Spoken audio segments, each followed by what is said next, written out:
Hello and welcome to this channel. And today's recipe, we're going to go hard with butternut chapatis, which are also brown. That is brown butternut chapatis. Save this recipe and try for later. Enjoy. And today we're going to prepare some butternut chapatis. And first, the ingredients we're going to use is boiling water, a bowl. I am using a sieve since I don't want to form lumps that will hinder my mixing of the chapatis. I'm going to use this brown wheat flour, and I'm also going to use white wheat flour as well. So, and not forgetting our king in this menu is butternut. This recipe you basically need just one cup of butternut. We are going to mash this up after we measure our flour. So let's get into it. So in this recipe, I'm going to use the ratio is 1:2. So basically one cup of brown wheat flour, 2 cups of white flour, in which we will adjust accordingly depending on the consistency of our dough. Salt. Basically 1 teaspoon of salt. This recipe doesn't call for sugar, but we are going to use a little bit since our butternut is basically sweet. We're going to use about 3 teaspoons, in which, like I said, it's not a must. You don't have to use sugar. So let's mix this up. I'm going to use this wooden spoon. We call it a mwiko, since I want to mix this first before I sieve in. Although the mixture will be good, even though I was to sieve without mixing it, still work. I'll just do this until this flour is in the bowl. You don't have to do this, but I prefer this since I don't want to take much time during the kneading process. And you can see how fine the sieving is. There you can also use this method in preparing pancakes. As you want them to not form lumps, you can just sieve and then blend, or maybe use a whisk. It comes in handy as well. Like this is a dried part of flour, so that is what we want to avoid. I'll put this aside, and since my butternut, I had boiled it like today in the morning. Since this is cold, I'm going to pour this water, hot water, in this, so that becomes a bit moist for me to mash it with a fork. So I have the water. I'm just going to pour in little by little. Remember, I'm using the same measuring cup as the one I used when measuring the flour. Guys, I had to transfer this into the fire for it to be a bit softer, since remember I just sieved like the flour. There's no way I'm going to get like the lumps I was avoiding. So I had to get out my smasher and mash the butternut as it softens a little further. Just add a little more water. Remember, all this water is going to the consistency of the mixing the dough. So there's no problem if you add like water to the ratio that your dough will incorporate. And by the way, you can also use a blender to blend this to a smooth consistency. Depends with your preference. I think this is good. This is a nice consistency. We can work with this with our dough. This is what the consistency looks like. We're going to incorporate it here. So let's mix this. And at some point you're still going to use our hands. But first, let us use the wooden spoon. So switching off to using our hands to mix this without using without basically putting in the water. We want that butternut to be incorporated with the flour, sugar and salt mixture really well, since that is the main aim of our recipe.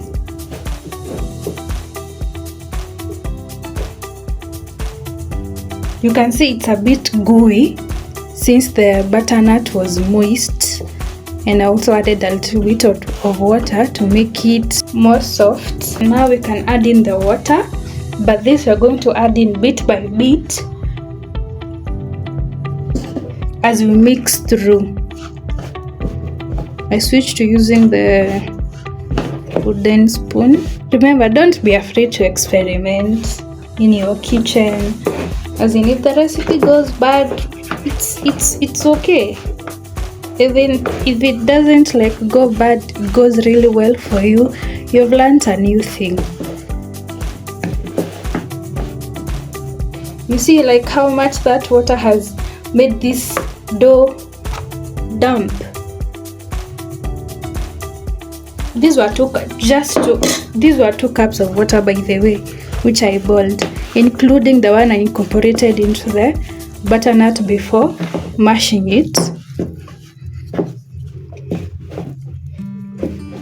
So at this point, I'm not going to add any more water. I'm just going to work with what I have, and if the need be, just use some flour to make my dough the consistency that I like. You can see the little bit chunks of butternut. That is what we want, or rather I want. I said you can adjust the recipe accordingly. If you blend, you will have a smoother, the best consistency in fact of the butternut. So for this, we're going to add in a little bit of flour and work as we go, since we don't want to overwhelm the dough for it to become tough. That will be hard work to work with.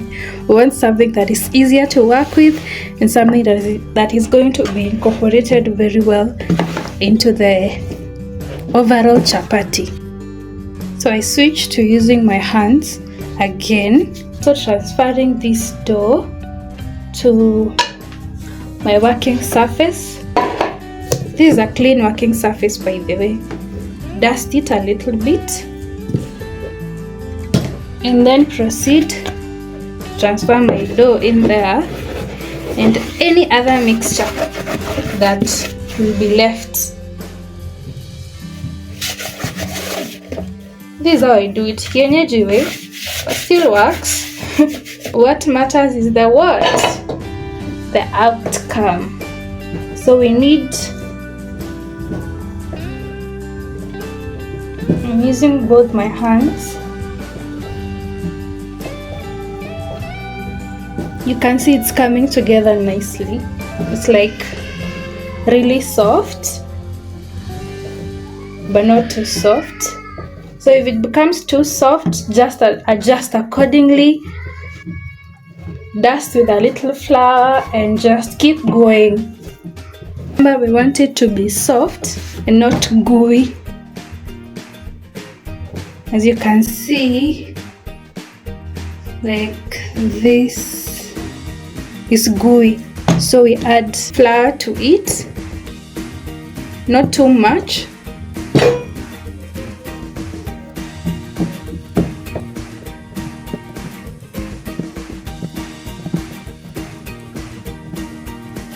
You can see there's so much difference from when I just transferred the dough to this working surface.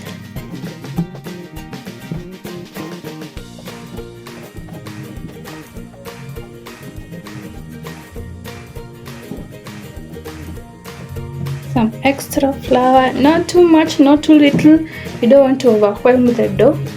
And remember, you don't want to work with a tough dough. You want to work with just the softness, which is the right amount. The consistency that I wanted has been achieved. So now we let it rest So you can see it is not gooey, like there's nothing is being transferred to my hand. Pour some oil into this and let it rest in a warm place.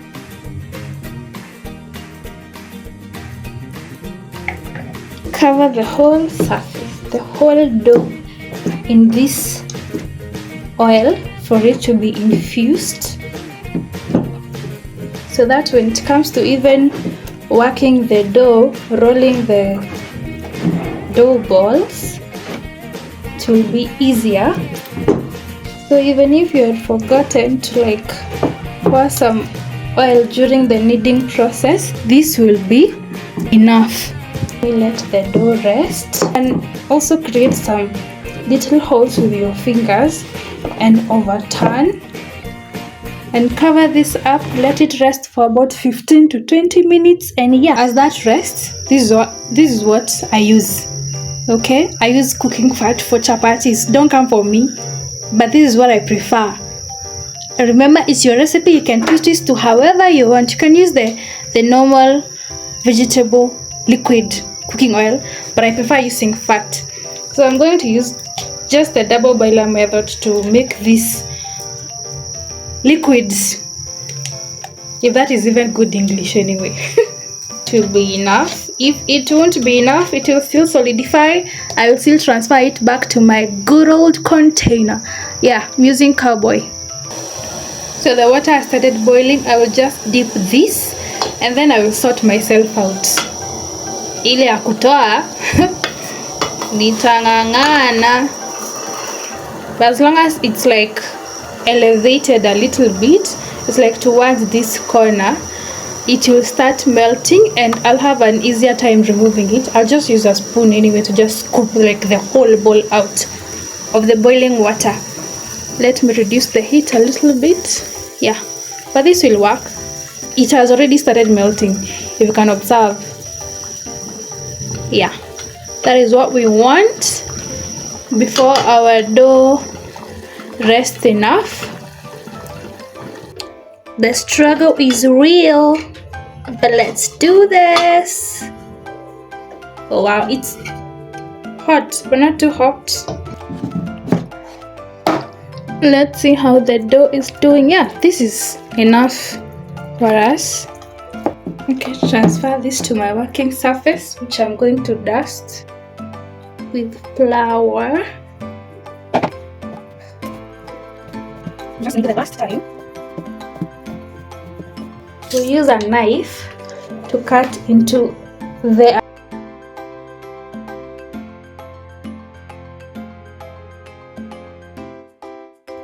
So we have 7 dough balls to work with. So you put this in a warm place for them to continue softening. Yes. We start with this one. Cover. So we start working with this one onto our first. Flatten this. This first flattening, there's no method. Just, you don't even have to flatten it to be too big or even too round. How it looks really good. You can even see the butternut patches. So this is why melting the fat, spread evenly onto the chapati. Dust with some flour and roll it up. This will help you create layers. Press it as you elongate it to even create more layers as we are going to roll it. Okay, and then now use your thumb and your first and your 4 fingers to roll it round. Create a round shape. Alright, so once you're done, you tuck the tail underneath and you flatten it a little bit to what? To form a good duff ball. Alright, this is what we have. You can see the little poking out. Pinch it in and that's it. So that is the first method. In the same bowl it goes as we take out another one, because we want to create this process to be as easiest as possible. So we are going to do all the flattening of the first round and now continue with the next round. There are many methods as to how you could make layers. Use the method that you prefer most, or you can basically experiment to see which method brings out the perfect layers according to you. Alright? Now you see, I told you it doesn't have to be flat as fast. At first, you use your oil, basically cooking fat. Said I'm using cooking fat. Spread evenly onto the surface. Dust with some flour. This is optional, by the way, but I see it creates better layers. And then now, in this case, what you're going to do, we're going to use a knife.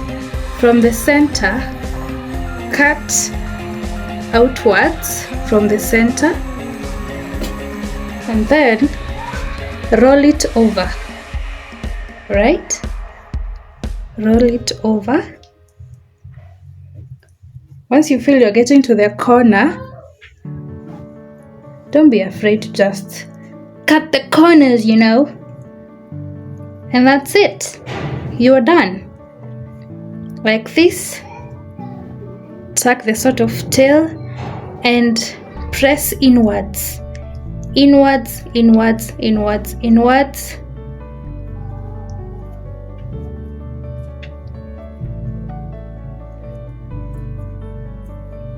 And there we go.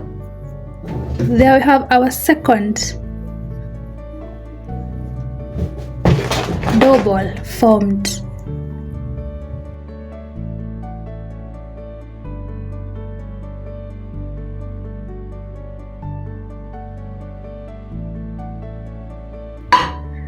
This time you're not going to use flour.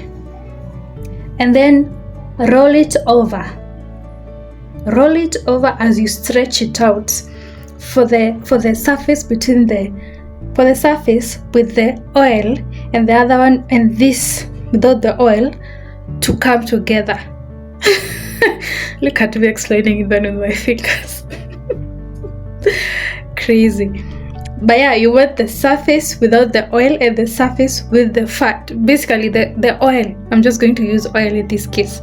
And you want the surface to come together, so you keep rolling but press. Rolling, press, roll, press, roll, press. Alright? So remember, I'm showing you this. You can see even the nini is sipping out. I'm showing you this to create the layers. Roll and then tuck the tail, just like we did in the first one, for it not to unfold. Alright? The third method. All done. 1, 2, 3, 4, 5, 6, 7. 7 chapatis. So let's get right into the cooking process. Okay? We set the others aside. Don't forget to cover them. Remember, you cover them, the softer they get. Flour onto a surface. This is the key. Spread it out as wider as possible. Our pan is actually heating, and that's a good amount. You can turn that off. And then work your way up, down, up, down, up, down, up, down. Turn, up, down, up, down, turn, up, down, up, down, turn. If you see it's sticking, use a little bit of some flour and cover your rolling stick. Up, down, turn, up, down, turn, up, down, turn, up, down, turn. This is the easiest method I know of. Pour in some flour and up, down, turn. Oops. You create a round shape. You can see it's coming together nicely. And this is what we have, a rounded chapati. Now place it on to the already hot what? Pan. Let it cook as we what? As we work our way through the other duff ball, or rather dough ball, whatever you prefer. Up, down. Feel you need to use more flour for the surface to be easier to work with. Continue with the same.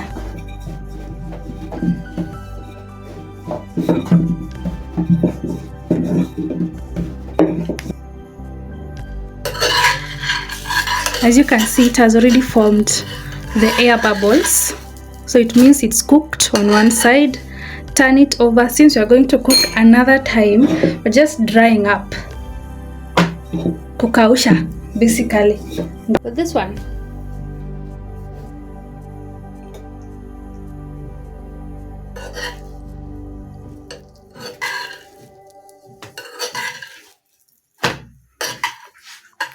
you can see it's cooked. But now we're going to use oil, cooking oil. You can see this big bubble forming. I don't know if you can see. Let me show you. You can see the big bubble formed. Now we turn. Use more cooking oil and spread on top. This is infused basically. Actually, it's infused as the other side continues to cook.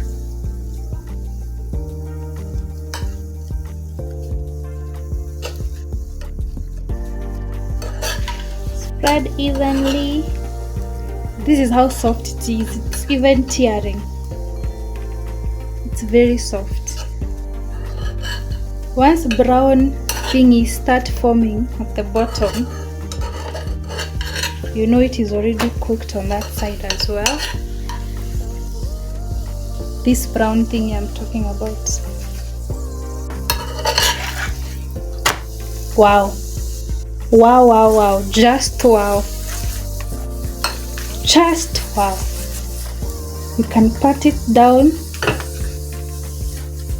to ensure every surface remains in contact. Yeah, remains in contact with what? With the pan. You can see the browning. Second one. And wait for it to cook. As we go to our what? Our third.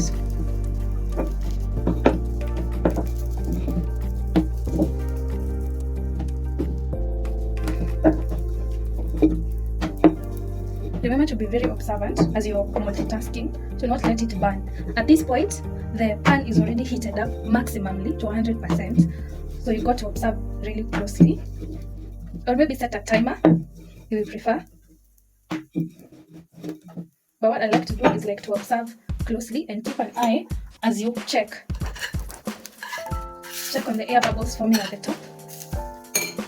You don't want to be too crunchy since you're cooking since we're cooking 2 times, the first time we don't need to put too much heat or maybe too much time into it. Be careful, it's hot. Observe the second side, this one is good. Now the third time takes the least, since it's basically already cooked through. We turn, let it cook, and we oil the top side as well. It's so easy, and again, as long as your dough is incorporated well, right? Wow, the browning is my friend. She's doing her thing really well. Wow, look at that. Just look at that. Press down or pat down. Just yourself. Like I said, the pan is heated all the way through. You don't want to cook it, you don't want it. Perfect. Transfer, cover, on to the next one, and that's the process.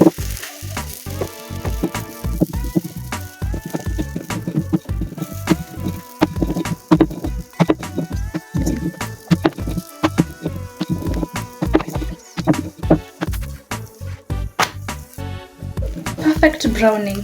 Side perfect. So cooking oil goes on top. This is what I prefer, like the cooking oil goes on top, because the moment I try to like put this under, it's very easy to get burnt. So as I have evened out that surface, I turn, I oil out evenly the other surface.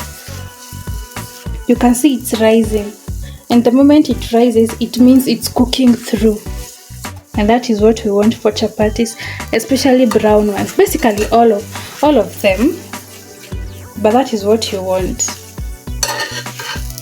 You can see if I press it down, it rises up, right? Observe that.